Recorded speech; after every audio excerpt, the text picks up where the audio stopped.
네. 조사를 받고 간 두 사람의 또 핵심들, 김기춘 전 실장 그리고 조윤선 장관, 이제 이번 주 안에 뭔가 사법 처리가 될 가능성도 있다 이런 얘기가 나오는데 이 블랙리스트와 관련해서 그 원조는 박근혜 대통령이었다. 2014년에 신동철 당시 비서관 등을 통해서 80여 명의 이 문화예술계 블랙리스트 작성을 최초로 직접 지시한 게 박근혜 대통령이다. 이런 특검에서의 내용이 지금 보도가 됐어요. 사실 뭐 지금 박근혜 대통령이 지난 1월 1일 날 기자 간담회에서 그 블랙리스트는 자체는 전혀 모르는 거라고 이야기를 했습니다만 바로 이 기자 간담회 끝나자나 말자 바로 그때 그 유진룡 전 문체부 장관이 기자들에게 문자를 보내서 무슨 말씀을 그렇게 하시냐. 자신이 그러니까 민직되기 직전에 대통령과 단둘이 만났을 때 이 그 블랙리스트의 그런 여러 가지 정치적 역풍 그리고 불법성, 부당성에 대해서 자신이 강하게 이야기를 했다. 거기에 대해서 대통령이 가타부타 말이 없었다는 거 아닙니까?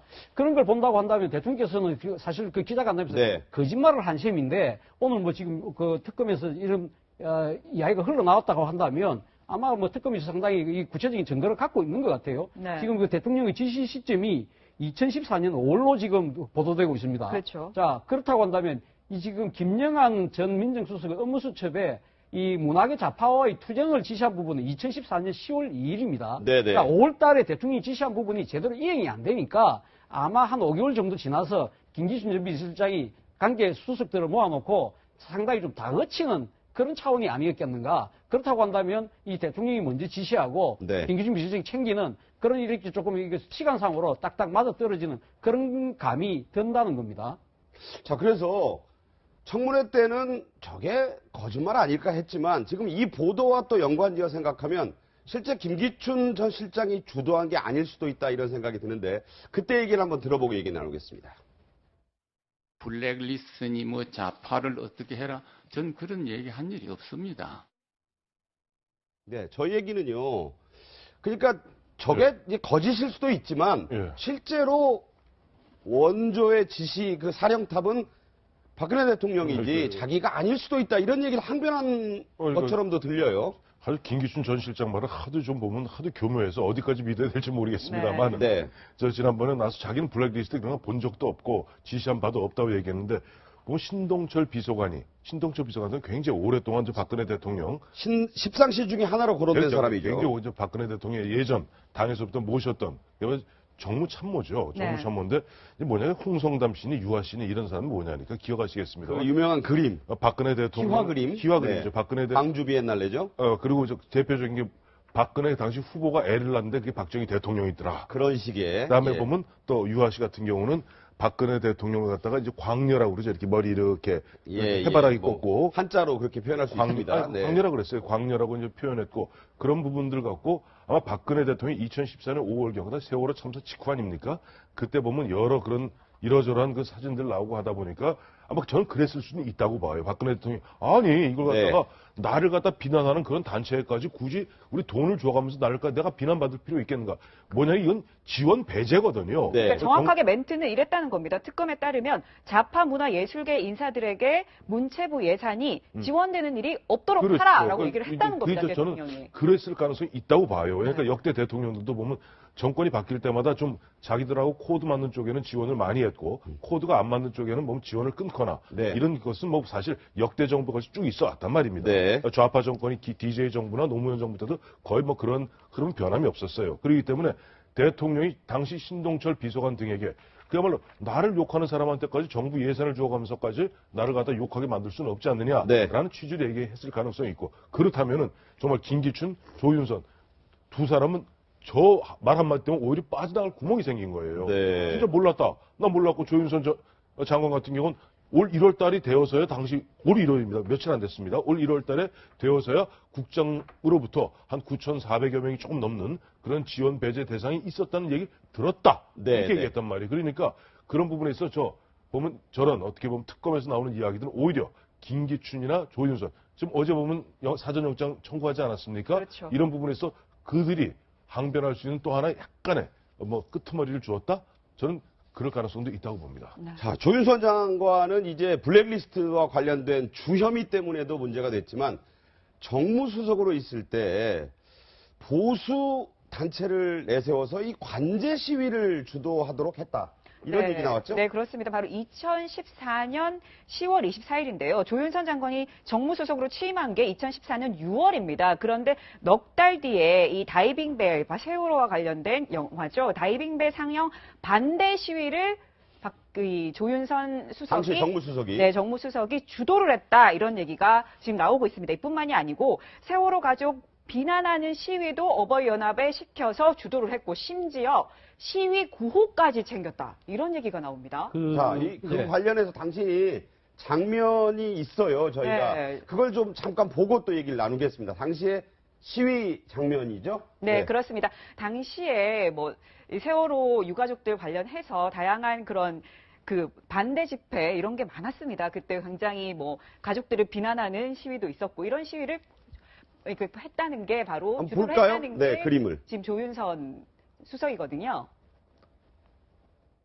즉각 구속하라! 구속하라! 아주 양심의 탈랄 행동을 보였어요.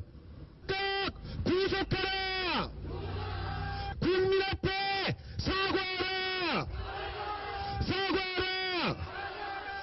확인을 해봐야 되겠지만 정무수석이 무슨 구호의 그 시윈말까지 어떻게 좀 뒤에서 디렉팅했다. 이거 참 믿기 어려워요. 그런 부분은 이제 특검팀에서 갖고 있는 것 같아요. 그래서 2014년 6월에 정무수석이 됐는데 네. 그전에 이제 세월호 관련해서 계속 반정부 시위가 계속 있으니까 이거 우리가 우파들이 가만히 있으면 안 된다. 그래서 어버이연합을 통해서 세월호 가족들을 비난하는 그런 시위를 좀 주도를 했고요.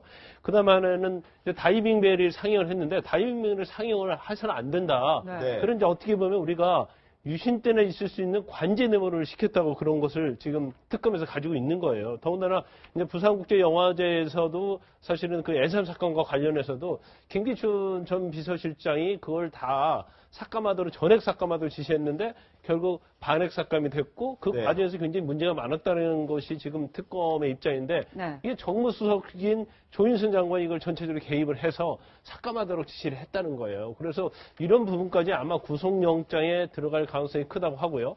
김기춘 비서실장 같은 경우에는 결과적으로 박근혜 대통령이 최초에 블랙리스트에 지시한 걸로 되어 있지만 결과적으로 그 과정에서도 본인이 거기에서 끼어들어서 지시도 하고 부산국제영화제 다이빙밴과 관련해서 예산 삭감을 지시하도록 계속적으로 요구하고 이제 그런 내용들이 결과적으로 김기춘 비서실장과 조윤선 장관의 어떤 합장품이지 않느냐 이제 그런 시각을 특검이 갖고 있는 거예요. 네, 차 교수 생각은 어떠세요? 지금 그 조윤선 당시 그 정무수석이 네. 지금 저런 지시를 하게 된 그 계기가 다이빙벨이라는 영화지 않습니까? 그렇죠. 다이빙벨이라는 다큐멘터리 영화인데 그 영화가 결국 세월호 그 참사의 원인을 둘러싸고 여러 가지 의혹들을 이제 지금 다룬 영화인데 뜨거운 공방과 논란이 있었죠.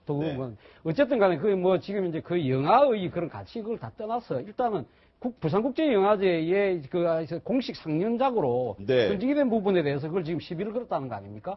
자, 그렇다고 한다면 조윤선 장관이 쓴 책 중에 문화가 답이라는 책이 있어요. 나름대로 문화 애호가고 그래서 지금 문화부 장관으로 발탁됐다고 봤는데 네. 자기가 문화가 답인데 그 문화는 말 그대로 수구 꼴통 문화만 답인 것 같아요. 그리고 또 하나는 이 지금 세월호 유가족에게 그 가슴에 대못을 박은 것도 있지만 더 진짜 나쁜 것은 이런 지금 정경련의 자금을 통해서 이런 그 일종의 시민단체를 동원을 해서 자신의 정치적 목적에 이용했다. 이 부분은 정말 저는 아마 중재를 받아야 되지 않을까. 네. 지금 본인이 지금 블랙리스트 몰랐다고 지금 수차례 이야기를 했지만 만약에 이것이 진실이라고 한다면 저는 어떻게 보면 좀 가증스러운 것이 아니냐. 네. 그런 생각까지 듭니다. 그래서 이제 어제는 김기춘 전 실장이 부산국제영화제 예산 전부 깎아라라고 지시했다는 그 보도도 있었어요. 자, 이게 이제 짜지 않는 겁니다. 자, 이렇게 나오니까 야당에서는 아주 거칠게 조윤선 장관 비난을 했는데요. 네, 그렇습니다. 안민석 의원 오늘 라디오에 출연을 해서 이런 얘기를 했습니다. 조윤선 장관 100번, 1000번 물어보더라도 블랙리스트 모른다고 했다. 장관을 2번씩 하고 청와대 수석도 하고 최고의 명문대학을 나온 엘리트 녀석이 무엇 때문에 저렇게 말을 했을까라고 하면서 이렇게 말을 했습니다. 사람을 죽여도 반성하고 잘못을 빌면 용서할 수 있다. 조윤선 장관은 정말 용서할 수 없는 악녀다. 이렇게 얘기를 했습니다. 이 공영방송 라디오에서 한 얘기라 이게 파장이 좀 크거든요. 안민석 의원 조금 전에 그 사법부는 미쳤다. 네. 네. 오늘 오늘 요새 굉장히 좀 말이 좀 셉니다. 말이 네. 거칠어요. 이번에 보니까 그 이제 국조청문회에서도 굉장히 활약을 많이 했죠. 근데 보니까 저 4선 의원이신데 보면 말씀을 조금 정제할 필요가 있겠다. 네. 아까 말씀하신 대로 공영 방송을 통해서 저 뭐 악녀다, 뭐 사법부가 미쳤다 이야기하는 것은 자기 주장과는 달리 주장하고자 하는 그런 원뜻과는 달리 오히려 적개감을 불러일으킬 수가 있습니다. 다른 사람들로 하여금. 그러니까 그런 부분은 좀 정지해 주셨으면 좋겠고, 저는 아까 이제 앞서 두 분 말씀하셨던 부분 중에서 문득 이런 생각, 두 분 말씀을 들으면서 그럴 가능성도 있는 것 아닌가 하는 조금 뭐가 의심이 하나 드는 게, 그러니까 실제로 아까 우리 저 박상규 부분께서 그 보면은 이 김기춘 실장이 몰랐을 수도 있는 것 아니냐라고 얘기했는데, 우리가 문득 보니까 2014년 11월 28일 나왔던 이른바 정윤회 그 문건에 보면 뭐가 있습니까? 당시 청와대는 문고리 3인방과 십상시가 좌지우지했던 거예요. 그러다 보니까 심지어는 실제 수석을 건너뛰고 비서관과 선임 행정관들끼리 쏘곤쏘곤 그야말로 내시들끼리 모여서 막 국정을 운영했다면 그야말로 참담한 얘기긴 합니다만은 실제 그럴 가능성도 배제할 수는 없기 때문에 특검은 여러 가지 가능성을 다 들여다본 상태에서 치밀하게 보면 영장 준비도 해야 될 겁니다. 네.